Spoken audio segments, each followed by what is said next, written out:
ভালো নেই, আমি একটা গাড়ি ভাড়া করে নিয়ে আসছি। আপনাদের বগুড়া এসে দাঁড়ালাম, ওই সাইডে রেখেছিলাম। একজন আইসা বললো যে 100 টাকা চাঁদা দিতে হবে। প্রথমে আইসায় বগুড়া চাঁদাবাজির শিকার, প্রধানমন্ত্রীর এলাকায় আইসায় চাঁদাবাজির শিকার। পুরো বাংলাদেশ চাঁদাবাজ কিভাবে মুক্ত হবে সে বিষয়ে আমাদের শঙ্কা রয়ে গিয়েছে। প্রিয় বগুড়াবাসী, আজকে আমরা আপনাদের সামনে দাঁড়িয়েছি 47-এর আজাদির যারা শহীদ হয়েছে তাদের প্রতিনিধি হয়ে। আজকে আপনাদের সামনে দাঁড়িয়েছি 71-এর যারা শহীদ হয়েছিল তাদের প্রতিনিধি হয়ে। আজকে আপনাদের সামনে দাঁড়িয়েছি 90-এর যে গণ অভ্যুত্থান হয়েছিল সেই গণ অভ্যুত্থানের শহীদদের প্রতিনিধি হয়ে। প্রিয় বগুড়াবাসী, আজকে আপনাদের সামনে দাঁড়িয়েছি 24-এ আমাদের যে অসংখ্য ভাই এবং বোন শহীদ হয়েছিল, অসংখ্য ভাই আহত হয়েছিল, তাদের প্রতিনিধি হয়ে আজকে আমরা আপনাদের সামনে দাঁড়িয়েছি দুটি কথা বলার জন্য। প্রথম কথা, সেই রংপুরের আপনাদের উত্তরবঙ্গের ছেলে, খুবই সহজ সরল ছেলে ছিল। যখন স্বৈরাচারী শেখ হাসিনা তাকে গুলি করতে আসলো, সে দুহাত তুলে দিয়ে বলল যে আমার বুকে গুলি করো, আমার জান তুমি কেড়ে নিতে পারো, কিন্তু বাংলাদেশে যে স্বৈরাচারী ব্যবস্থা, ফ্যাসিস্ট ব্যবস্থা, খুনি হাসিনার ব্যবস্থা, দিল্লির ব্যবস্থা, আবু সাইদ একা দাঁড়িয়েছি, সাহস থাকলে আমাকে প্রতিরোধ করো, তাহলে তুমি বাংলাদেশকে প্রতিরোধ করতে পারবা। সে আবু সাইদ যে স্বপ্ন দেখিয়েছিল, সে আবু সাইদের স্বপ্নের জায়গায় আমাদের 1400 ভাই শহীদ হয়েছে বাংলাদেশে। সেই গণ অভ্যুত্থানের স্মৃতিগুলো আজকে আমরা বগুড়ায় একসাথ হয়েছি আলোচনার জন্য। 24-এর এই রাস্তা, এই রাজপথ রক্তে রঞ্জিত ছিল। 24-এর এই সময়ে বগুড়ার হাসপাতালগুলা কাতরাচ্ছিল, কারো হাত নেই, কারো পা নেই, সাংবাদিকদের আহত হাত, সাংবাদিকরা আহত হয়ে হসপিটালে দৌড়াচ্ছিল। আমাদের যারা মেডিকেলের ভাই এবং বোনেরা তারা চিকিৎসা দিচ্ছিল। এই ছিল 24-এর সেই সময়কার পরিস্থিতি। সেই সময়কার পরিস্থিতি স্মরণ করতে আজকে আমরা এখানে দাঁড়িয়েছি। তাহলে সেই সময়কার যে মানুষগুলো জীবন দিল, আহত হলো, শহীদ হলো, কেন হলো, সেই প্রশ্নটা আজকে আমরা আবার বগুড়াবাসীর কাছে এসে জিজ্ঞেস করতে চাই। সে মানুষগুলো জীবন দিয়েছে একটা উদ্দেশ্য, সেই মহৎ উদ্দেশ্যটা হলো বাংলাদেশটা পরিবর্তন হবে। যদি বাংলাদেশটা পরিবর্তন হয় তাহলে আবু সাইদের লাভ কি ছিল? আবু সাইদের লাভ একটাই ছিল, আমি আমার জীবন দিয়ে যদি বাংলাদেশকে রেখে যেতে পারি ভালো একটা জায়গায়, তাহলে আমার জীবন সার্থক। সেই দায়িত্ব এবং কর্তব্যের জায়গায় থেকে আজকে আমরা এখানে ঐক্যবদ্ধ হয়েছি, একসাথ হয়েছি। সেই বাংলাদেশটা কেমন হবে? সেই বাংলাদেশটা হবে আপনার ওয়াইফ রাতের বেলায় যখন প্রসব বেদনায় কাতরাচ্ছে, তখন আপনি একটা কল সার্ভিসে ফোন দিবেন, সাথে সাথে একটা অ্যাম্বুলেন্স চলে আসবে। যখন আপনার আহত মা অথবা অসুস্থ বাবা রাতের বেলায় কাতরিয়ে বলবে, ছেলে তুমি আমার কাছে একটু আসো, আমার অসহ্য যন্ত্রণা হচ্ছে, আমাকে ডাক্তারের কাছে নিয়ে যাও, তখন আপনি কল দিলে ডাক্তারের অ্যাম্বুলেন্স চলে আসবে। আপনি সঠিক সুচিকিৎসা বাংলাদেশে পাবেন। আপনি গরিব হন, আপনি ধনী হন, আপনি বগুড়ার হন, আপনি গোপালগঞ্জের হন, আপনি কুমিল্লার হন, আপনি রংপুরের হন, যেই কোনো জায়গার হন, ধনী বর্ণ বৈষম্যবিহীন একটি বাংলাদেশের সকলে সুন্দর একটি সুফল সুচিকিৎসা পাবে। এই বাংলাদেশটা আমরা দেখতে পেয়েছিলাম, কিন্তু সেই স্বপ্নটা আজকে বাস্তবায়িত হয়নি। আমরা দেখতে চাইছিলাম আপনার আদরের সন্তান যখন 7 বছর 8 বছর বয়সে হবে, আপনি বাবা হিসাবে তাকে একটি সুন্দর শিক্ষা ব্যবস্থা উপহার দিতে চান।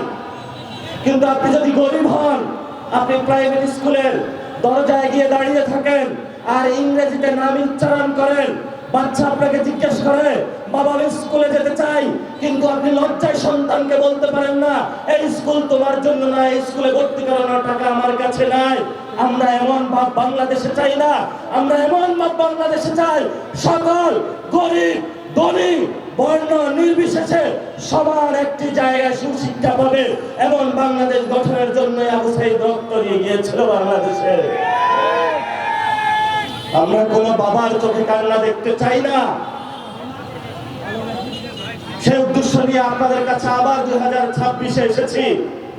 আর এই পরিবর্তনটা যদি করতে হয় তাহলে প্রথমে আমাদের সংবিধানে করতে হবে। এই সংবিধানের পরিবর্তনকে বলা হয় সংস্কার। এই সংস্কারের জন্য আমরা একটি সংস্কার কমিশন গঠন করেছিলাম, কিন্তু সেই সংস্কার কমিশনের প্রথম থেকেই সালাউদ্দিনগণ বিরোধিতা করে আসছিল। এই সালাউদ্দিনগণরা পরবর্তীতে বলেছে জনগণ কি সংস্কার চায় নাকি চায় না, আমাদেরকে নির্বাচনের মধ্য দিয়ে যেতে হবে। আমরা ঠিক আছে বললাম। এই সালাউদ্দিনগণদের শিক্ষা দেওয়ার জন্য নির্বাচনে সংস্কার গেল।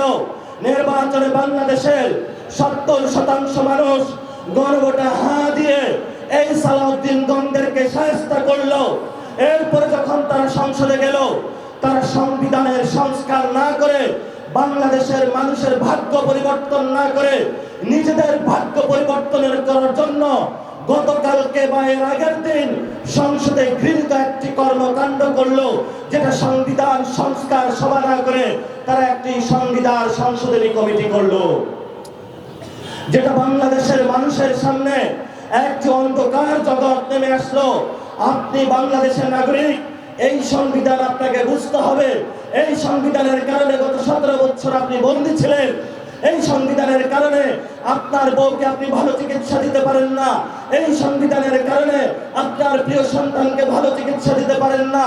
এই সংবিধানের কারণে যখন আপনি এয়ারপোর্ট দিয়ে বিদেশে যাচ্ছেন, এয়ারপোর্টের মধ্য দিয়ে আপনাকে বাংলাদেশের 3rd ক্লাস নাগরিক হিসেবে আপনাদের সাথে ট্রিটমেন্ট করা হয়।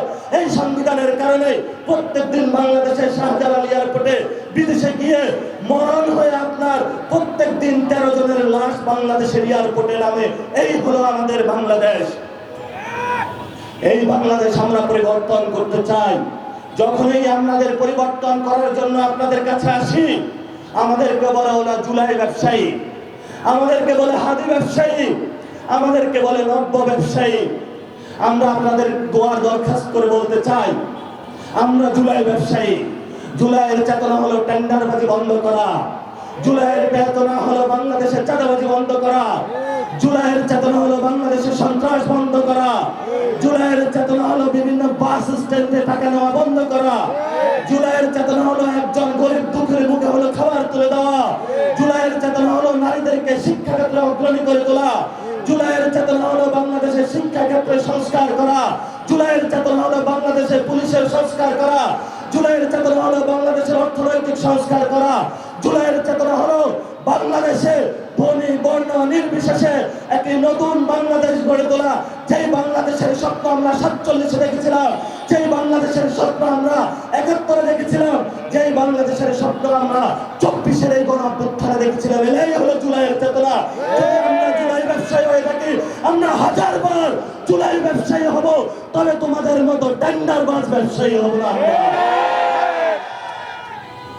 আজকের এই আন্দোলনে গত 17 বছর নারীদের উপরে নির্যাতন চালানো হয়েছে। শুধু বগুড়া শব্দ থাকার কারণে সার্টিফিকেটে, তাদের আইডেন্টিটি কার্ডে গত 17 বছরে দেখেছি বগুড়াবাসীকে কোথাও চাকরি দেওয়া হয় নাই। আমরা চাই বাংলাদেশে কেউ ফেনীর হোক, কেউ বগুড়ার হোক, কেউ গোপালগঞ্জের হোক, এই আইডেন্টিটির কারণে সে চাকরি পাবেও না, আবার তাকে অগ্রগামীও করা হবে না। এই ধরনের বৈষম্য আমরা চাই না। বগুড়ার ছেলেরা যথেষ্ট মেধাবী, তারা লেখাপড়া করে এই চাকরি নিতে পারে, তাদের গোপালগঞ্জের মতন কোটা বাংলাদেশের প্রয়োজন হবে না। প্রিয় বগুড়াবাসী, আপনারা হয়তো আপনাদের ইতিহাস ভুলে গিয়েছেন। এই বগুড়া একটা সময় রাজধানী ছিল, রাজধানী। এই বগুড়ার পুণ্ডনগর যখন ছিল, এই বগুড়া থেকে পুরো সাউথ এশিয়া রাজত্ব করা হয়েছে। আপনারা যারা আজকে এখানে মুখ তুলে দাঁড়িয়ে আছেন, আপনারা হলো রাজাদের বংশধর। এই রাজাদের বংশধরকে কারা আজকে এই শৃঙ্খলার মধ্যে আবদ্ধ করেছে। এই ইতিহাস যদি আপনারা আবার নতুন করে পড়েন, তাহলে বগুড়াবাসী যদি জেগে ওঠে, তাহলে পুরো বাংলাদেশ আবার নতুন করে জেগে উঠবে ইনশাআল্লাহ। প্রিয় বগুড়াবাসী, এইখানে অনেক তরুণ যুবক একত্রিত হয়েছে, অনেক সাংবাদিক ভাইয়েরা একত্রিত হয়েছে। এই সাংবাদিক ভাইদের যে স্যালারি দেয়, এই স্যালারিতে ওনাদের হলো বাসা ভাড়া হয় না। আমরা সাংবাদিক ভাইদেরকে যদি ক্ষমতায় আসি বা বর্তমান যারা সরকারে রয়েছে, আমরা বলবো তাদেরকে স্যালারি বৃদ্ধি করে দিন।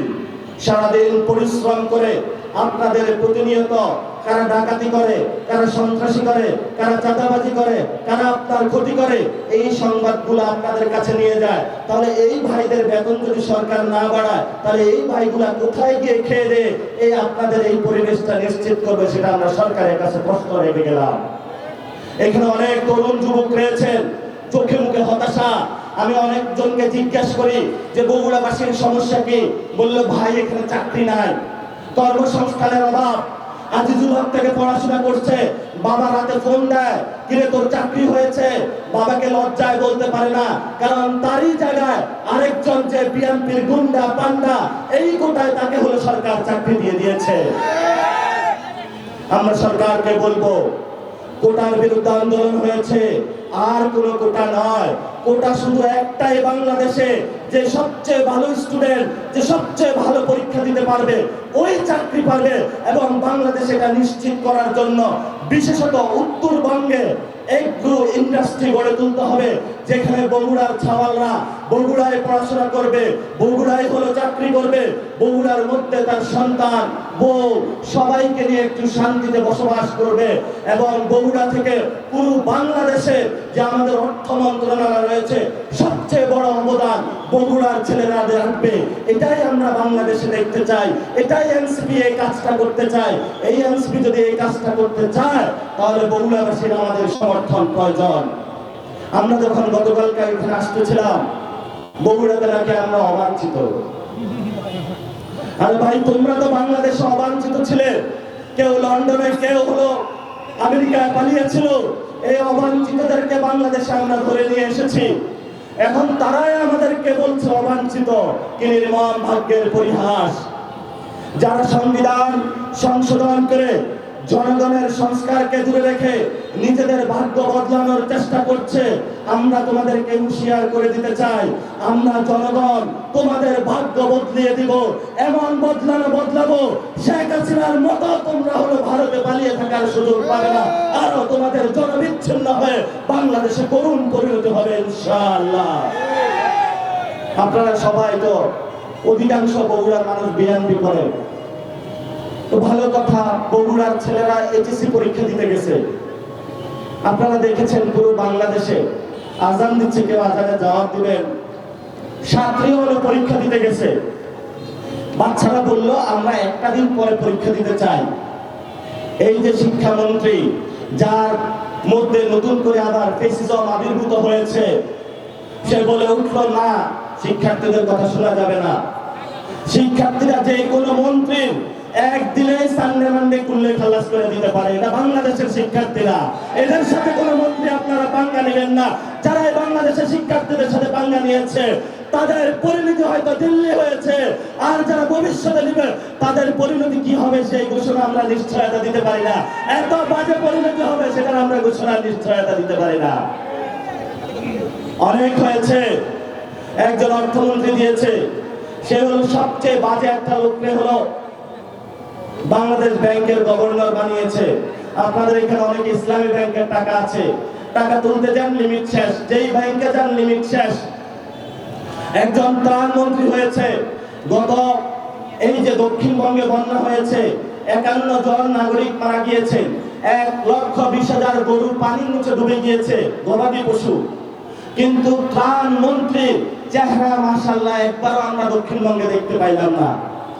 আরেকজন আছে আপনাদেরই প্রিয় ব্যক্তিত্ব, সালাউদ্দিন, যার এমন ভাতখানা, এমন অহংকার, যে অহংকার হলো ফেরাউন নমরুদের চেয়ে বেশি তার অহংকারের মাত্রা বেড়ে গিয়েছে।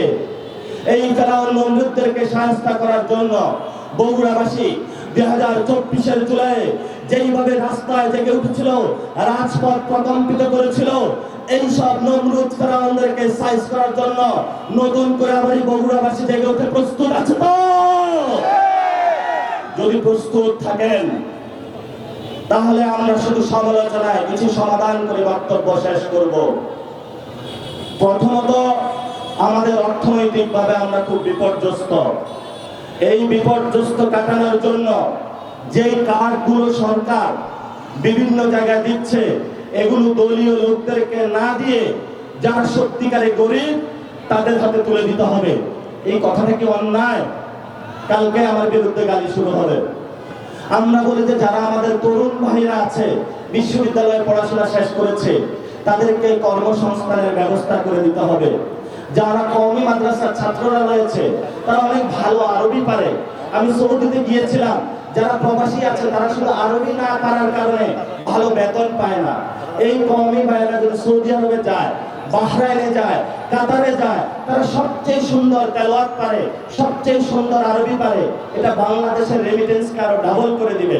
এটা তো কোনো ব্যাপক কোনো রাষ্ট্রযন্ত্রের কাজ না, এটা তো একদিনের একটা ঘোষণা, একটা সাইনে কাজ হয়ে যায়। তাহলে সরকার নেয় না কেন? সরকার নেয় না কেন? এটার প্রশ্নটার উত্তর হলো, নেপাল থেকে কেউ যদি সৌদিতে যায়, বাংলাদেশ থেকে লাগে 5 থেকে 6 লাখ টাকা, 10 লাখ টাকা লাগে, আর নেপাল থেকে গেলে 1 লাখ টাকা লাগে। বুঝছেন তো মাঝখানে সিন্ডিকেটের টাকাটা কই যায়? এই ভণ্ডগুলা, এই চাঁদাবাজ, এই সিন্ডিকেটের যারা রাজত্ব চালায়, বিভিন্ন মন্ত্রী এমপির ছত্র ছায়া, তারা আপনাদের ভাগ্য নিয়ে ছিনিমিনি খেলছে। যারা আপনাদের ভাগ্য নিয়ে ছিনিমিনি খেলছে, এদেরকে টেনে হেঁচড়ে বাংলাদেশের রাস্তায় নামিয়ে তারপরে এদেরকে ভবিষ্যতে সাইজ করতে হবে। আমাদের ভাগ্য নিয়ে আর ছিনিমিনি খেলা আমরা কাউকে করতে দিব না। কারণ আবু সাইদ জীবন দিয়েছে বাংলাদেশে, পিলখানার শহীদরা জীবন দিয়েছে, 57 জন সেনা অফিসার জীবন দিয়েছিল বাংলাদেশে, শাপলার শহীদরা জীবন দিয়েছে। এত শহীদদের রক্ত ভূমিতে আরো রক্ত চোষা আমাদের সামনে আবির্ভূত হয়েছে। শহীদ জিয়ার ব্যানার নিয়ে, বেগম খালেদা জিয়ার ব্যানার নিয়ে এই বাটপারের দল, তোমার লজ্জা লাগে না? বেগম খালেদা জিয়ার ছবি নিয়ে তুমি হলো এখানে চাঁদাবাজি করো। বাটপারের দল, তুমি বেগম খালেদা জিয়ার, শহীদ জিয়ার ছবি নিয়ে দুর্নীতি করো। বেগম খালেদা জিয়ার ছবি নিয়ে তুমি চাঁদাবাজি করো। কখনো কি বেগম খালেদা জিয়া বলেছে যে চাঁদাবাজি করতে? বেগম খালেদা জিয়া, শহীদ জিয়া নিয়ে স্লোগান নিয়ে তুমি ভারতের দালালি করো। অথচ বেগম খালেদা জিয়া তোমাকে শিখিয়ে দিয়ে গেছে 17 বছর আমি মৃত্যুর বরণ করতে পারি, কিন্তু অন্যায়ের সাথে আপোষ করবো না।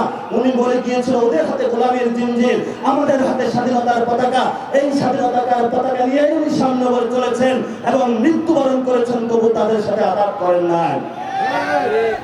শহীদ জিয়া বাংলাদেশের মানুষের হৃদয়ে প্রাণে জুড়েছিলেন, দুর্নীতিকে প্রশ্রয় দেন নাই। কিন্তু এখন শহীদ জিয়ার ব্যানার